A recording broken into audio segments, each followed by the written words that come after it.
Welcome to the MHB podcast. This is Michael Bond, and welcome to my 91st episode. In this episode, I want to share with you an open letter to Jordan Peterson. Dr. Peterson is a clinical psychologist and professor at the University of Toronto.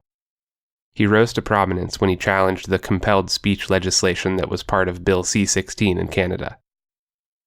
He's been a force in the culture and has impacted millions of lives ever since, including my own. There are a number of people in my life who have played a huge part in shaping who I am today. Dr. Peterson is on the short list with several others. I'm certain that he is inundated with letters from people thanking him for his work, so I have no idea if this will ever make it to him. But I think it's worthwhile for me to share his impact with my own audience. So without further delay, I bring you my letter to Jordan Peterson. Dr. Jordan Peterson, this is Michael Bond. I'm a pastor. I'm the host of the MHB podcast. And most importantly, I'm just another guy who is trying to put himself together. Growing up, I had never believed in God. I was one of those people who thought he didn't believe in anything. I was fortunate in that my parents had built a loving home that reflected biblical values. Of course, none of us knew the origin of these values. We just thought it was the normal way to be. All of my life, I've wanted to build a home as good as or better than the one I was raised in. I thought it would be easy. I was naive, and I thought most of the world was just good like that. I assumed that dysfunction was the minority, and that people who suffered it had some kind of sickness incurable by teaching or behavior modification. I didn't believe in belief. I thought dysfunctional people were just less human than me. I thought what lurked inside of them could never be found inside of me. At 22 years old, I left my family's home and set out to make my own. Immediately, I was blindsided by how much brokenness was waiting for me in the world. I was devastated when I discovered how many people were incapable or unwilling to love. The seeds of nihilism were silently placed into my heart without me knowing it. Then I met a girl and took for granted how deeply she was impacting me. Both of us did things wrong, and she ended the relationship. I never thought I could feel pain like that pain. It was a pain that didn't make sense. It was a pain that didn't match the depth or the seriousness of the relationship. At the time, I thought the pain was a consequence of the relationship failing, but later I understood that it was actually the pain of my worldview dying. Already I had been shocked and confused about the fallen nature of reality, and now that fallen nature had made its way into my own relationship and killed it. But the worst was yet to come. In the midst of grieving that relationship, things went horribly sideways for me. I was working at my family's business, and so I had access to money.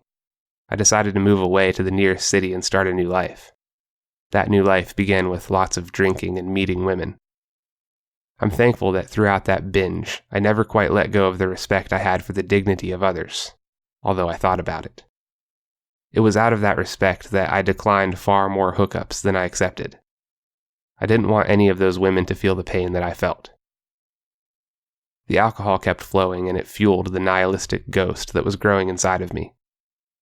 I started to walk alone in the dark through dangerous parts of the city, half hoping that someone would attack me.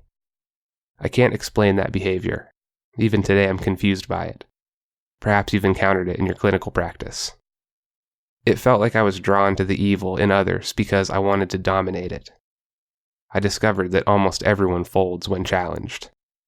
I thank God that during those nights, I never had the misfortune of encountering a true psychopath. Each night that I stared into the void of risking my life, I came away feeling more powerful. I was becoming addicted to the alcohol and to the power of a meaningless life. Then one night, death came close to me. I was out alone, drinking too much as usual. I went into this champagne lounge, kind of an upscale place with a dress code. I was already drunk. I ordered a drink, left it at the bar, and went to the restroom. I came back and started drinking it. Then everything went black. I vaguely remember being outside in the square and someone telling me that they could either take me back to my apartment or take me to jail. I imagine this person was a police officer. I woke up in my bed the next day with no idea how I got there. My limbs were heavy. A possible side effect of the drugs slipped into my drink. There was mud on my shoes. Too much mud for city streets. As I sat up trying to remember what happened, I couldn't shake a certain feeling. It was a feeling I hadn't felt in a long time. It was fear. Fear that I had come closer to the end than I could ever imagine. Fear that last night a person truly possessed by evil was watching me, and had it not been for that cop, I might not be writing this. In the following weeks, my conscience screamed at me that it was time to go home. It was a white-hot scream that had a sense of finality about it. Like if I had ignored it in that moment, I would cut myself off from ever hearing it again. I called my dad and we packed my stuff. I moved back home. When I first got home, I didn't stop the drinking or the destructive behavior. I didn't see any reason to. I had just met another girl who would later become my wife. As we got closer to each other, she became my reason to start putting myself together. I knew she wouldn't stay long if I didn't, and I knew I wouldn't find another person like her. She started going to church with her mom, and she asked if I would go. I resisted. I always scoffed at religion. Eventually, I decided to try it because I could see the pain I was causing by rejecting her efforts. My whole life changed in that first service. The pastor was an evangelist type, and he was masterful at what he did. I heard him talking about values and principles that I had always hoped were true about reality. He spoke about how love is a choice and how true love is self-sacrificial. The messages hit me like bombs. It was like hearing the scripture confirm what I knew had to be true about life. Maybe the death of my innocence didn't have to mean the death of my worldview after all. I decided to meet with him to learn more. He took me in as his apprentice, and I became obsessed with learning about the things of God. Then one day I was scrolling through my Facebook newsfeed and I saw you. It was the Kathy Newman interview. I watched it and I was amazed by the way you spoke. I remember being most intrigued when you said that you are very, very careful with your words. You spoke and conducted yourself as if every little thing you said or did mattered. I had to know what you thought about God. I watched you speak about how you don't like the question, do you believe in God? Then I watched all of your lectures on the psychological significance of the biblical stories. I was mesmerized by how much wisdom you were able to extract from the stories. It was like watching the eternal truths of Scripture dance with the expertise you had gained through years of studying the nature of reality and the nature of mind. I began to see that learning about reality was the key to unlocking deeper levels of the text. How deep could I go in a lifetime of study? This approach really made the stories come alive to me. It's funny how a psychology professor can do a better job at expository preaching than some preachers do. Not only were you able to glean such depth of information from the text, but you also explained why it mattered that we know these things. Your lectures taught me that we can actually avoid certain pits of misery if we put ourselves together and pay attention to the information around us. Occasionally, I have people tell me that my own lectures are too difficult to understand and that I bring too much information. I do my best to take this criticism seriously, but I've often wondered what would happen if I offered $30,000 to anyone who could accurately summarize my lecture back to me. Would they go from being self-described simple people to being scholars? The value of correcting myself so that I can be less wrong in the future is one of the major gifts you've given me. It's led me to listen to every person as if they know something I need to know. It's broken my barriers to conversations with people who disagree with me. I almost find the disagreeable conversations more valuable than the agreeable ones. There is no growth without resistance. Once I could see the value of this practice, I began to search out the most strident critics of religion I could find. That's what led me to Sam Harris. Brilliant, articulate, and cool Sam Harris. I knew if there was anyone who could plumb the depths of my presuppositions, it was him. I listened to all of his podcasts, every single one of them. Then you sat down with him and I watched each of those conversations 3 times. Many people inside the church would balk at the idea of listening to Harris, but I can tell you that doing so has made me more secure in my faith than I could have ever been without him. My worldview and my structure of belief have been tempered by the flames of his argument. When you spend time learning how to stand in front of the most cogent atheist philosopher in the world, it makes most other people feel like child's play. There is no growth without resistance. From the beginning of my walk with Christ, I had a sense that it was all true. It's like I knew without knowing how I knew. I suppose that's one of the hallmarks of faith. Watching you explain ideas at such a high resolution sparked a hunger in me to set out on an adventure. I wanted to know how I knew that Christ is truth. I learned a little bit about your consilience approach, and I thought it was a good place to begin. I had to figure out which commonly held biblical ideas worked at multiple levels of analysis simultaneously and did not degenerate across time. This produced an incredibly narrow path where ideologies could not survive. To walk this path, I needed a rich and detailed story about the nature of reality. Jesus Christ, the archetypal being, seemed to be at the end of it.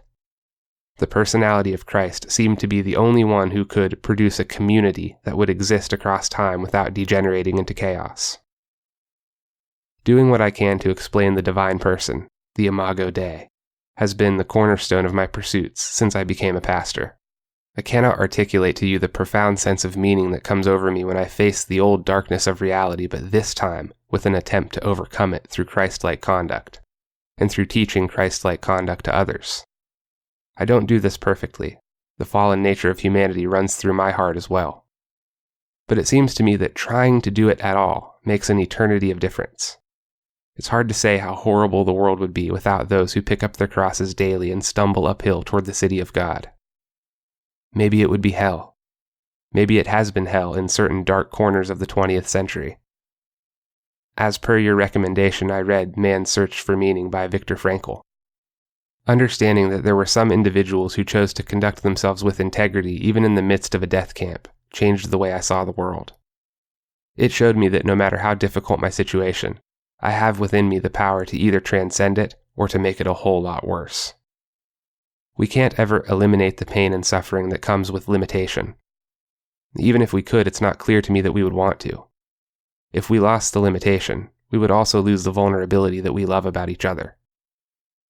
Many people have asked me why God would allow for suffering in His creation. The best answer I can come up with is that the highest plane of good is not absence of suffering. The highest plane of good is redemption from suffering. A recliner in an air-conditioned room is good, but a recliner in an air-conditioned room after standing outside all day in the hot sun is better. We can never access the highest good without going through the suffering. There is no resurrection without the crucifixion. And this, to me, is the most valuable part of what you've done in the years that I've watched you. You've shown people that it's okay to see the world for what it is, full of suffering and malevolence. You've shown them that it's okay to see the fallen creation for what it is, fallen and cursed. You've shown them that it's okay because you've shown them that they have what it takes to get through it and come out on the other side. You've shown them that there is something inside of them that is a spark of divinity, the light of which is bright enough to drive off any darkness. And you've shown them that the key to making the world closer to the way it ought to be lies not in changing the world, but in changing ourselves. It took me a long time to understand that the way to a better world runs through the proper development of the individual. Like many other people my age, I struggled to understand why we couldn't just make the world itself better. Then as I thought about it, I realized that combat is much safer for a Navy SEAL than it is for a 12-year-old kid.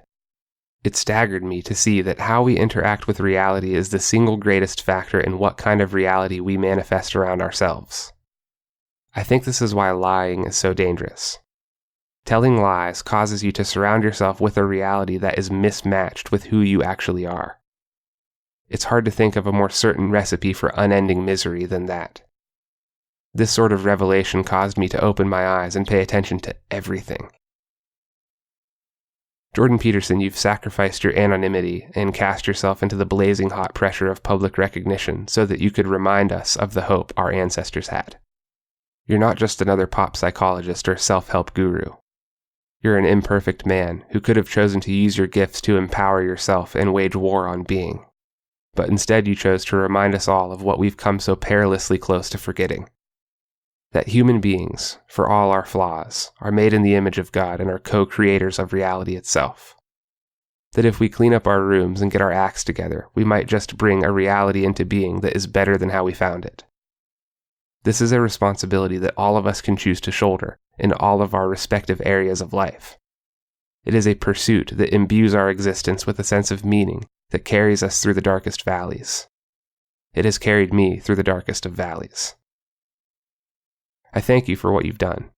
I pray for you and your family as you face the difficulties of life. I'm just a young guy, and God willing, I will have many years ahead of me to pursue these meaningful things. And I will remember you while I do it. I will remember the psychologist who never met me, but who, through the miracle of modern technology, has changed my life and the lives of millions of others. I feel like I know you, and if you ever listen to this, I'd love to meet you. Until then, Godspeed, sir. If you find this content valuable, feel free to share it and to use it in your own studies. If you'd like to support this podcast, you can do so at www.patreon.com/Michael H. Bond. There is a link in the description.